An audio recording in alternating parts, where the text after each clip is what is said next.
निहत्य धार्तराष्ट्रान्न का प्रीति स्यात् जनार्दन पापमेवाश्रयेदस्मान् हत्वैतानाततायिनः.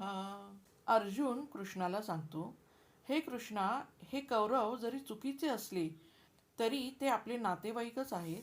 त्यांना मारून मला काय मिळणार आहे? काहीच समाधान नाही. उलट मला वाटतं हे केवळ पापच ठरेल. आधुनिक जीवनात याबाबत जर विचार केला तर याचा अर्थ काय होऊ शकतो? आपणही अशाच परिस्थितीत अनेकदा असतो, जेव्हा एखादं कठोर पण बरोबर असलेलं पाऊल उचलायचं असतं. त्यात आपल्या जवळच्या माणसांचं नुकसान होतं.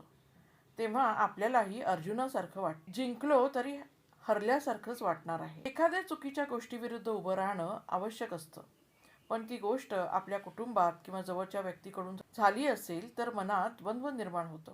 आपण विचार करतो, हे खरंच करावं का? यातून काही चांगलं होणार आहे का? की मी हे नातं तोडणार आहे?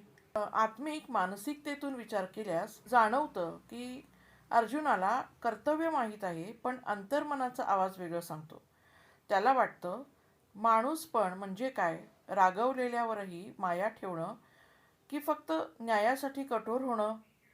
ही अंतर्मनातील तगमग आपल्या निर्णयांमध्येही असते, जिथे योग्य निर्णय आणि आत्मिक शांती यात तडजोड करावी लागते. थोडक्यात जर एका ओळीत आपल्याला सारांश बघायचा असेल तर असं सांगता येईल की बरोबर गोष्ट करत असलो तरी त्यात समाधान नसेल तर ती गोष्ट खरंच योग्य आहे का, हाही विचार महत्त्वाचा असतो. श्रीकृष्णार्पणमस्तू.